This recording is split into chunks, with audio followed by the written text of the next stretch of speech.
Because we were talking about Shadim yesterday, we're going to continue that discussion on Samech Ches Amud Aleph. Shlomo HaMelech says in Koheles, Asisi li sharim v'sharos v'sanugos b'nei ha'adam shida v'shidos. I've made for myself different kinds of songs, pleasantries for human beings, and shida and shidos, which we don't know what that means. So sharim v'sharos elu minei zemer. This refers to different kinds of songs, male songs, female songs. What that means exactly is open to interpretation. V'sanugos b'nei ha'adam, pleasantries for humans, elu brechos u'merchatzos. I built pools and bathhouses. Shida v'shidos, so what does that mean? Hacha targimu shida v'shiditin. Here in Bavel, they translate it as male and female demons, that Shlomo HaMelech worked with male and female demons, and which we'll see in a minute. B'marava amri shidita. And in Eretz Yisrael, they translate it as carriages, because, now it's unclear to me why they have a different translation. I would suggest that even the belief in Shadim differs in Jewish communities. In Bavel, they were much more into magic and superstition, and so therefore they believed in Shadim. In Eretz Yisrael, the belief was not as much embedded in the culture, and therefore they translated it as something totally different, which was much more prosaic. Amar Reb Yochanan shalosh meos minei Shadim hayu b'shichin, v'shida atzma eni yodea mahi. Rabbi Yochanan now says that there were, and who's from Eretz Yisrael, ironically, there are 300 different kinds of Shadim that were in the town of Shichin. Now, I don't know what Shida, which is the queen of demons, I don't know what her purpose is, or I don't know what she looks like. That's what he's saying. Amar Mar, Hacha Targimu Shidat V'Shidatin. So let's go back. We said in Bavel they translated as male and female demons. So Shida V'Shidatin, L'mai Boyle. What did Shlomo need male and female demons? Dichsiv V'Habayis B'Himanaso Even Shlema Masa Nivna. Because if you look in the pasuk in Menachem, it says that the house when it was built was from whole cut stones, and then it says umakavos v'hagarzen kol kli barzel lo nishma b'bayis b'hibanoso, but they were not permitted to use any iron tools in order to cut the stones. So Amar lahu l'Rabbanan heichi I avid. So he said to the Chachamim, how am I supposed to get this temple built if I can't use iron tools to cut the stones? So Amrulei Ika Shamira da Aisi Moshe Avnei Ephod. So the Chachamim said, well, there's the Shamir, which is this tiny worm that has a head on it that is magical and is able to cut the hardest substances, and it's what Moshe Rabbeinu used in order to cut the stones for the ephod, which is the special apron that the Kohen Gadol wore that we're going to read about this week's Parsha. So Amar Lahu Heichi Ishtakach, he said, where can I find this Shamir? Amrulei, I see Shida v'Shidatin v'kapshinu ahadadi efshir diadi umegalilach. So he said, you know what? Capture a male demon and a female demon, tie them up together, and maybe it'll be so torturous for them to have to face the opposite gender of their kind that they'll eventually fess up. They'll eventually tell you where the Shamir can be found. So I see Shida v'Shidatin kavshinu ahadadi. So that's exactly what Shlomo did. Amri anan lo yadina dilma ashmadai malka d'shedi yada. So they said, we promise we don't know. In other words, obviously it was very painful for them to be bound together, but they still said we don't know. But maybe the king of demons, whose name is Ashmadai, maybe he knows. Amr lahu heichi isay, where can I find him? So amrilei isay betura plan, karyale bira umalyale maya umichsaya betinra v'chasme begushpanka. So they said, here's where you'll find him. You know, every day he goes to a certain mountain, he digs out a little cave from the side of the mountain, fills it up as a well, fills it up with water, and then takes a rock and covers the well that he's dug out from the mountain, and seals it with his personal seal in order to make sure that no one has tampered with it. V'chol yoma salik l'rakia v'gomer mesifta d'rakia v'nachas lara v'gomer mesifta da'ara.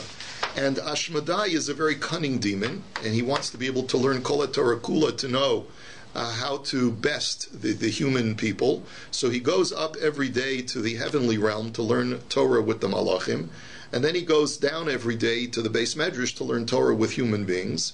Va'asi, and then when he's finished the full day of learning, Sayrle lugushpanke umegalile v'shasi umechasile v'chasinle va'azil. and then he comes back down. He's thirsty by the end of the day. He removes the seal, removes the rock, drinks the water, puts the rock back, puts the seal back, and then he leaves. So this is what you can do. If you want to find Ashmodai, go to that mountain and wait for him. Eventually you'll find him. So Shadre leBenayahu ben Yehoyada. So Shlomo sends a man with great Herculean physical strength, whose name was Benayahu ben Yehoyada, who would eventually become the Kohen Gadol, if I'm not mistaken. Yav le shushilta dechakik ala shem, va'azaka dechakik ala shem, ugevavi de imra v'ziki de chamra. So he gives Benayahu, he gives him a chain that has Hashem's name, ineffable name written on it. He gives him a seal, a ring with a seal on it that has Hashem's name on it.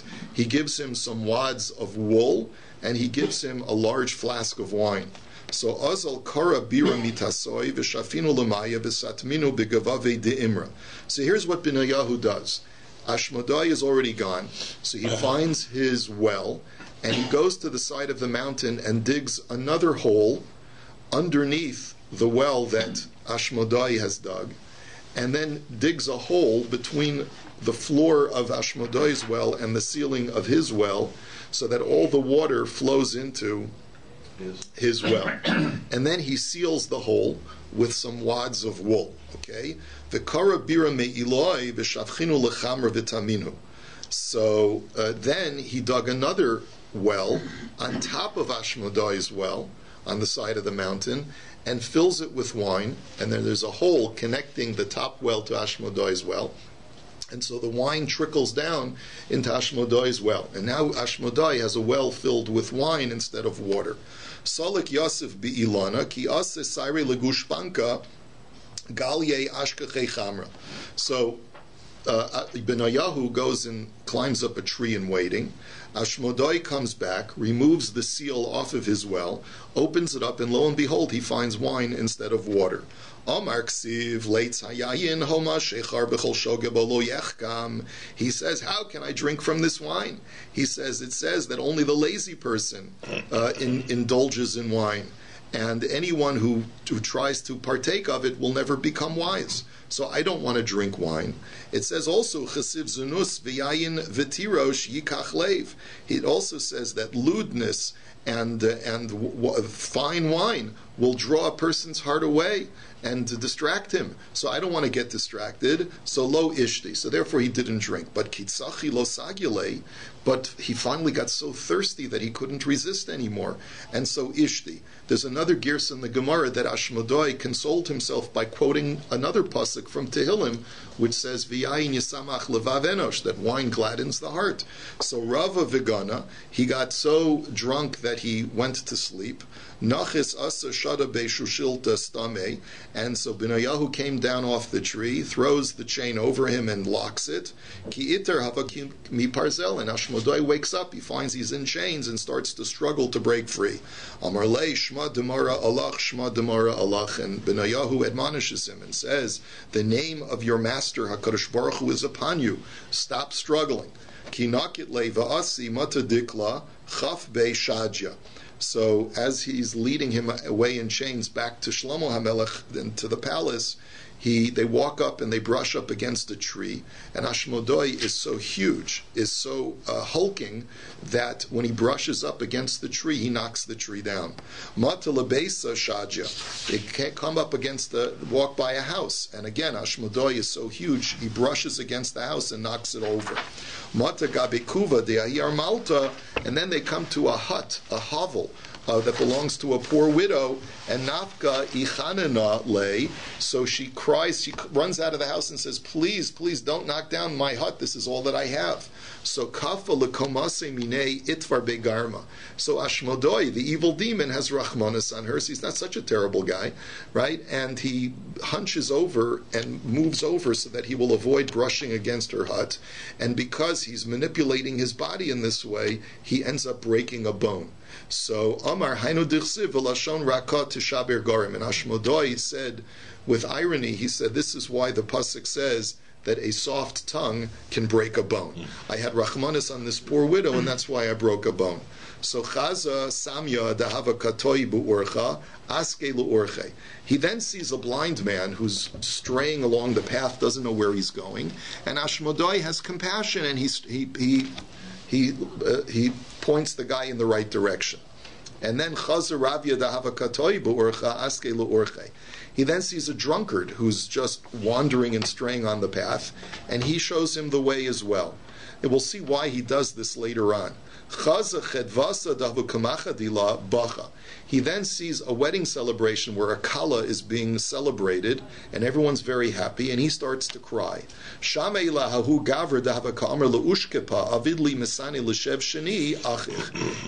They pass by a guy who asks a cobbler, can you make me a pair of shoes that will last for 7 years? And then Ashmodai starts to laugh. He then sees a fortune teller who's telling people's fortunes, and Ashmodai again starts to laugh. Fine. Then they bring him to the palace, and Shlomo does not see him for 3 days. So Yom Kama Amar Lahu, Amailo Kaboy Li Malka Legabe. The first day that Shlomo didn't show up, he said, how come the king is not coming to see me? Amarle Anse Mishtaya. They said, well, he's had a little bit too much to drink and he's got to sleep it off and he's really not in a good state. So Shaka Levinta Osiv Achavrasa Asu Amrule Lishlomo. So Ashmodai in their presence takes one brick and puts it on top of another brick, I guess in his prison cell. So they come and they tell Shlomo, this is what Ashmodai did.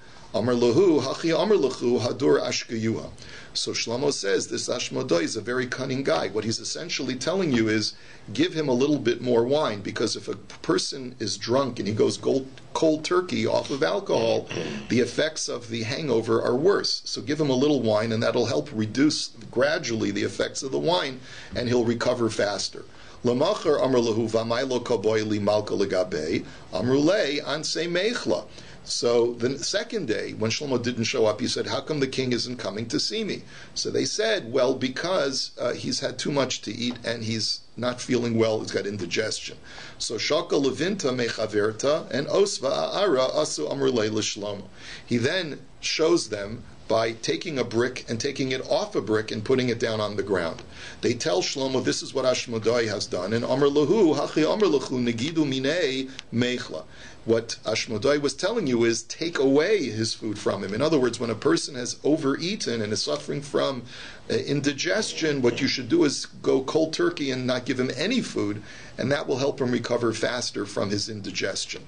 L'sof tlasayomi ayel lekame. So finally, after 3 days, Shlomo shows up, or they bring.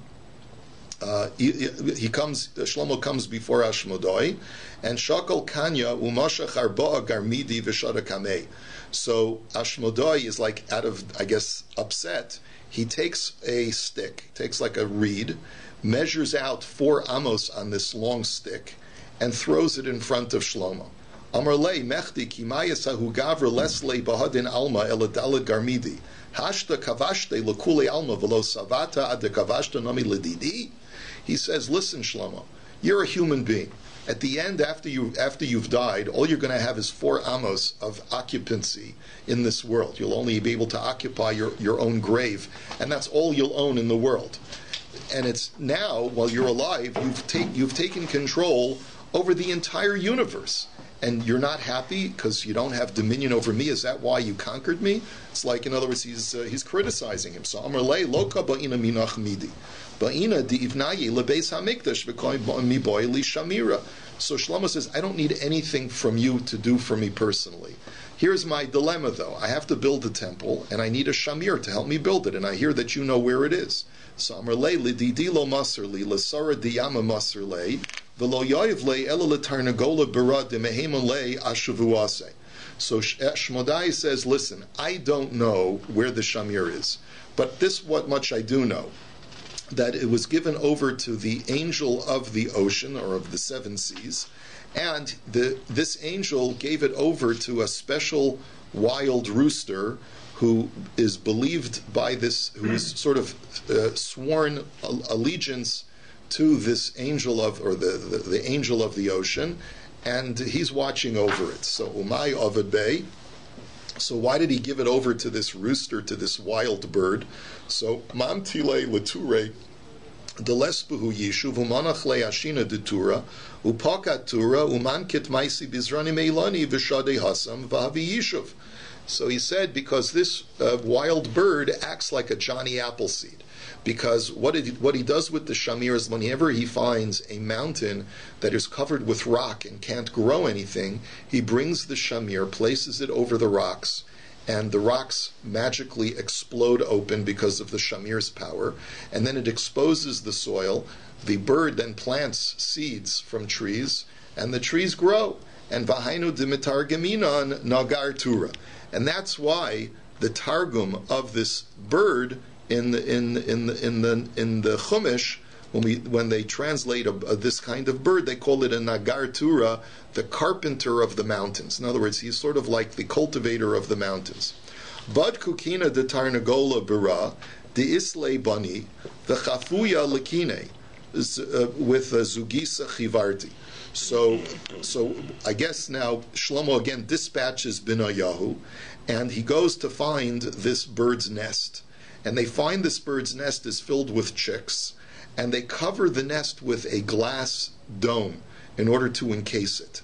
So ki asa boila me'el v'lomotzi azo. So the bird comes, and he can't penetrate the glass. So I see shamira va'os ve'iluya. So he says, no problem. He gets the shamir, places it on top of the glass to cut the glass. Rama be'kala shajye shakle. So Binayahu yells out, and the bird is startled, so it drops the shamir, and Azal Chanak Nafshe Ashvuase. And now that it realizes that it's lost the shamir, it goes and it strangles itself for having violated its oath of allegiance to the angel of the ocean. Now, all of these imageries and all of these stories are very bizarre, and they have much deeper meaning. But we're just reading the Pashup Pshat. Amar le Binayahu. My time ki chazise lehahu samya dahavakatoi buurcha asikte luurcha. So Binayahu now says to him, now I have a number of questions as to why you did what you did when we were traveling. My first question to you is, when you saw the blind man straying on the path, why did you have compassion to straighten him out and tell him where to go?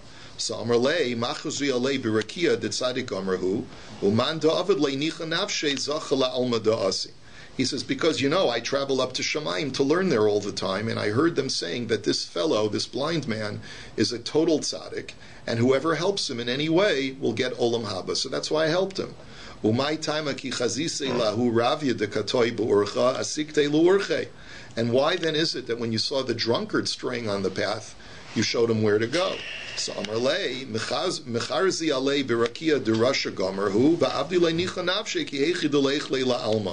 He says, for the opposite reason. I heard in Shemaim that he's a total Rasha, and therefore I wanted to reward him in this world for the small good that he had done, so that his portion of Gehenna should be complete, and he'll be totally destroyed when he gets up to the next world.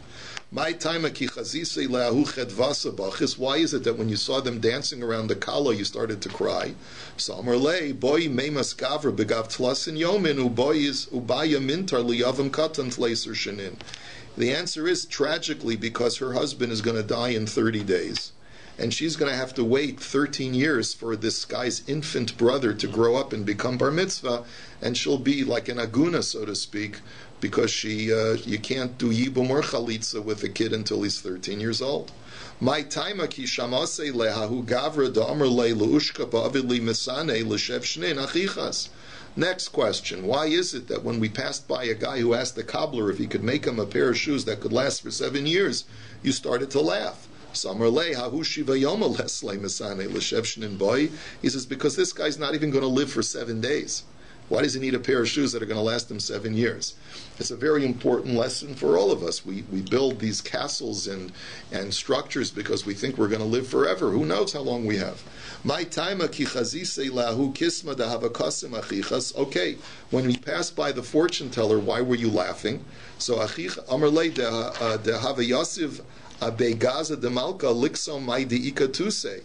So he says, I was laughing because this guy professes to know people's fortunes. He's got a fortune in his backyard. He's got the king's treasure buried in his backyard. Why doesn't he tell his own fortune and make himself rich? Obviously he can't. There's nothing to him. So Tarche Gabe ad Benaye Lebeis Hamikdash. So Shlomo HaMelech decided to keep Ashmodai in his as his prisoner until he would finish building the Beis Hamikdash. Now it's not clear why. It could be simply because he wanted to make sure that the Shamir would work.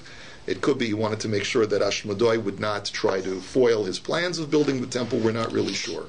Yom Achad Havakoi L'chudei. Amar Lake Siv Kisoafos Re'im Lo Ve'amrinan Kisoafos Elu Malachi Hashareis Re'im Elu Hashedim. So Shlomo Melech was once alone with Ashmodai, and he asked him a question. He says, I'm curious, Ashmodai. There's a pasuk that says that Hashem has the Toafos and the Re'im together with him. And they translate Toafos referring to the angels, and Re'im refers to the Shadim. My Rabu Saichu Minan, what makes you so powerful and great that you're greater than we are, that Hashem keeps you next to him? Amar lei, Shkol Shul Shilta Minoi, Vahavli Izkaschach, Va'achvilach Rabosoi. So he says, listen, if you take the chain off of me and you give me your ring with the seal on it of Hashem's name, I will show you my greatness. So Shakle Lishulshil Tamine V'yoivle is Kase Bal'e. So what happened was, I don't know why Shlomo did this. He's the wisest of all men. Doesn't he know a setup when shouldn't he know that this was all a setup? So Shlomo takes off the chain, gives him the ring, and Ashmodai swallows either it or him. It's not clear. They're different meforshim. Some say that Ashmodai swallowed the seal, and others say that Ashmodai swallowed Shlomo. And Osve Lechad Gape Berakia Lechad Gape Be'ara and Paske Arbemea Parsi. So he spread out one of his wings up to the Rakia, one of his wings down to the ground to sort of position himself powerfully, and then either spit out or threw Shlomo for 400 parsas. So he lands somewhere out in the hinterlands. Okay? Al hahi shaita, al hahi shaita, Amar Shlomo, ma yisron la'adam b'chol amalo sheyamol tachas hashemesh. And on that moment, when Shlomo finds himself without anything, he's out in the middle of nowhere with nothing, he says, what benefit or what advantage does man have in all of his work that he does underneath the sun? And he also said the pasuk, V'zeh hayachelki mikol amali.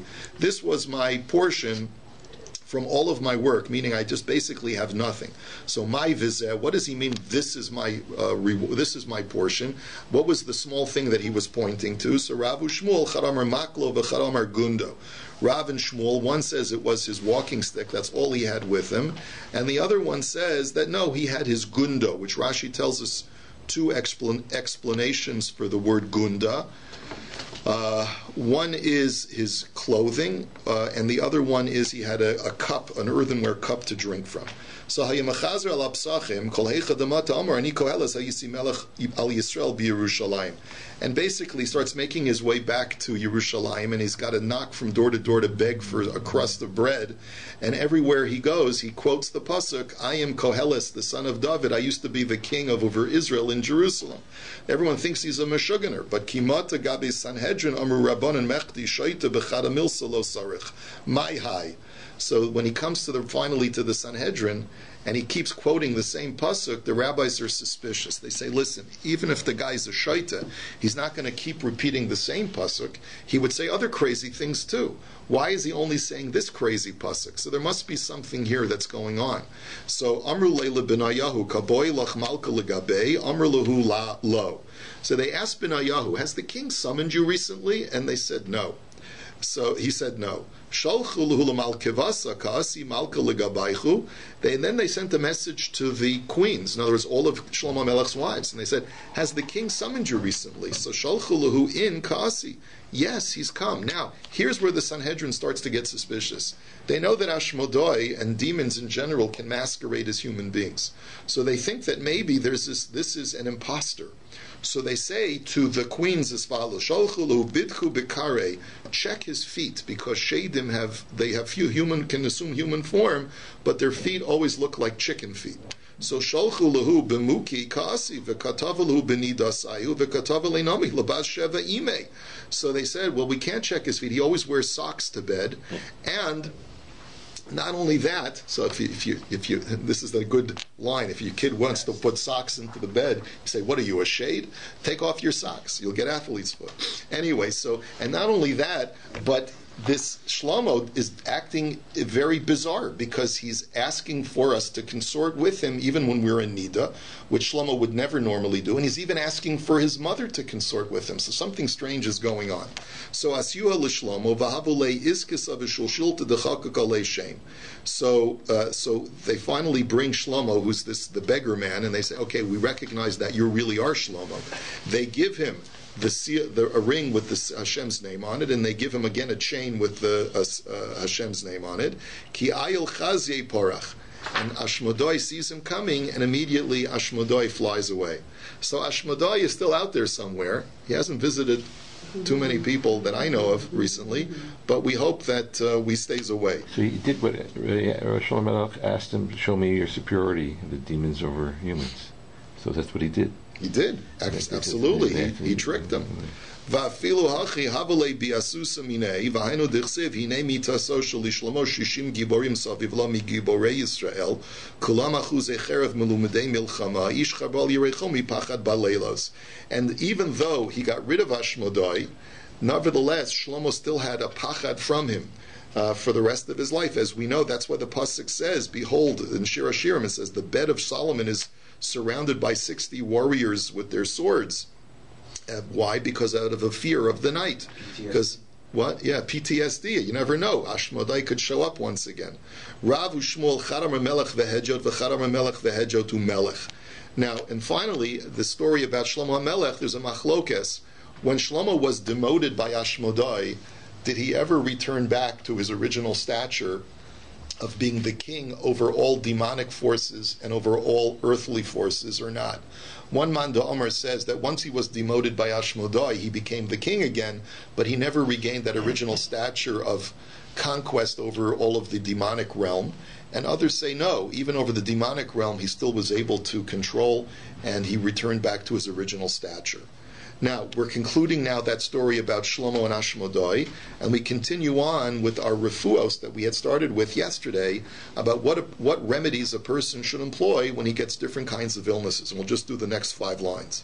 L'dama dereisha, if a person has a headache that is, the Gemara understands, is caused by excess blood in the brain, so leisi shorbina ubina va'asadara v'zeisa v'chilfa v'chilfi diyama v'yabla, he should bring all these different kinds of herbs and bark that are, Rashi tells us to the best of his knowledge what these things are, and v'lishlukinu bahadei hadadi, and you should boil them all together, v'lintol tlasmea kasya hai gisa dereisha tlasmea kasya hai gisa dereisha, and you should pour 300 cups of this boiled mixture over each, 300 cups on one side of your head, 300 cups on the other side of your head, and we guarantee you won't feel a headache anymore. You'll feel other things, but you won't. It'll get rid of your headache, right? So v'ilo leisei var dechivra. If you can't do that, so get a white rose, the koi bechadora, that only has petals growing on one side of the rose, v'lishlake, and then boil that up. V'lintol shisen kasya hai gisa dereisha,